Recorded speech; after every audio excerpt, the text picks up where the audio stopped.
Happy Friday. Thank you for hanging in there with us. We are on chapter 8. The next three chapters, 8, 9, and 10, are really around celebration. We've done clarification, we've done decision making. Now we're going to talk about celebration. So we're getting close. A decision is imminent. Either you've made a decision, and quite frankly, maybe you've made the decision to do nothing. And that in itself is a decision. So whatever that decision is, we're getting close to being able to really hone in on, should I stay or should I go?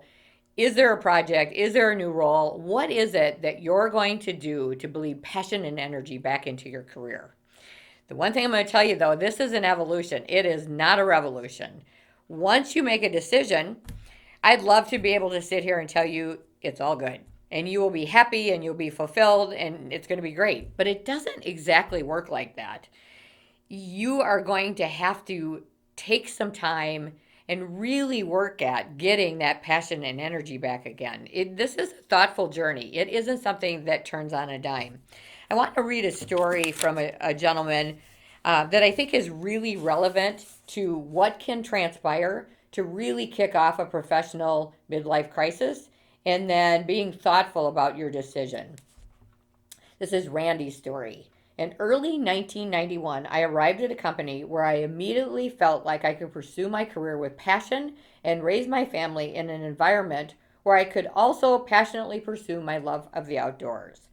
Life is all about timing, as they say, and the company was in the perfect position to capitalize on a strong economy. In addition, the family-owned firm had recently handed over the reins to the third generation, who had also opened up potential ownership to key employees. Our president had a very engaging personality and was not afraid to empower the team. I also worked very well under our manager, and my influence grew as the company expanded its horizons and realized exponential growth. I became one of a handful of owners. During this run, my father introduced me to the book, The 7 Habits of Highly Effective People by Stephen Covey, and said, I wish someone had given me this book when I was your age. The book was transformational for me and changed how I viewed the world. So much so that I brought it to our company, where I was provided the opportunity to lead the process of training the entire organization. Over the course of the next 24 months, we trained over 300 people and set the foundation for the company's culture and future as well. As the company grew, so did opportunities, and they ended up purchasing a firm on the East Coast. As I stated earlier, life is a lot about timing. Only this time, timing was not good. While my career was growing along with the company, I was not quite ready for the next step. So the president from the recently acquired firm was promoted to president of our firm.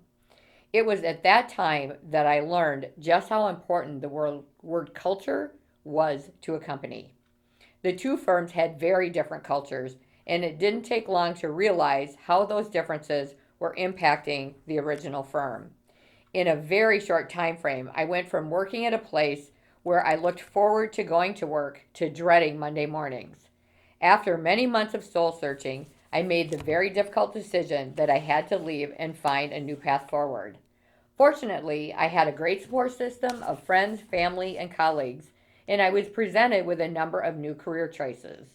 After going through the interview process, I was offered a position at a large, very well-known and successful firm that had all the bells and whistles attached. I accepted the job. After accepting, almost immediately, my spidey sense told me it didn't fit who I was. I also had an offer to take on the president's role at a third-generation firm as the first non-family president. While the first offer certainly had great potential, my recent experience had taught me that the place you go every day needs to feel right. After 48 agonizing hours and a drive to my house in a snowstorm, I made the decision to follow my gut and go down the road less traveled. I accepted the role as president of the other, much smaller firm. On paper, it would not make sense. Less money and a lot more risk. But I knew in my heart that if it didn't work out, at least I had the chance to use the skills I had developed and hopefully have a positive impact on the team and the people they served. The decision was a major turning point in my life, and it has been an amazing experience. We have realized incredible growth as well as weathered the storm of the Great Recession, which unfortunately happened shortly after purchasing the firm with three incredible people. Somehow, I keep getting reminded that life is timing, and yes, it did make us stronger. I have been humbled by the people who have chosen to work at our organization, and I am blessed that they would share their lives with me. Together, we have created a shared vision where we can achieve the best version of ourselves. The thing I will miss the most as I retire at the end of the year is no longer being a part of something bigger than myself. It truly has been a journey and not a destination. Randy's story talks very much about that transition being challenging, especially in the beginning. He had a lot of doubt and he had fear. He was frustrated. Things didn't go exactly as planned. The Great Recession happened right after they purchased the company from the third generation family. But you know what? At no point did he say that was a terrible mistake. He kept his head in the game and he kept moving forward. He went with his gut and it worked out. You can't assume that just because it's not perfect in the beginning that you made the wrong decision. You need to take time to settle in. You need to build momentum, and you need to trust your gut on the culture piece. If you are thoughtful when you interview or thoughtful when you're looking at new roles or projects, you have to go with your gut, because I don't know, any time that I've not gone with my gut, I have to tell you I'm typically regretting that I didn't do that. Once you're inside the new firm or you're in your new role, you need to surround yourself with the right team. You want to establish a team that will really help capture and emulate your enthusiasm. So if you've chosen a new firm, navigating that new firm can be a challenge until you learn the internal and visible structure of the culture. So one of the things that we suggest in the book is that you get yourself two people, a mentor and a sponsor. And there is a difference between the two. A mentor is that coach, advisor, that person that can help you to learn and navigate how to be successful. And even as a tenured professional, it doesn't hurt to have a mentor within the doors of that organization. Because obviously, even though you probably have been doing some mentoring, having someone who can really help you to understand what happened in the past, what's the goals of the future, all of that is very helpful. The other person is just as helpful, and that's a sponsor. Now, a sponsor is someone who pulls you along with them along the way up the ladder. This person is the person who will be extremely candid with you, and they are the ones that help you navigate the politics of the room. If you think about a sponsor, I would tell you the best way to think about it is government. When somebody is proposing a new bill to the House or the Senate, they don't just go in that day and say, here's my bill, you need to vote for this.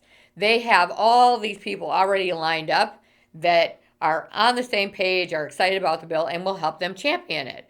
That's what a sponsor does. They listen to your ideas. They'll tell you if they think they would pass or fail. They'll tell you if they think they can get other people to buy into those ideas, and they'll help you champion them when you take them into the room. So a sponsor is really important when you are in a leadership role within a new organization, because they'll quietly, without you having to not be observing and not be listening, they'll help you to really understand what works and what doesn't work.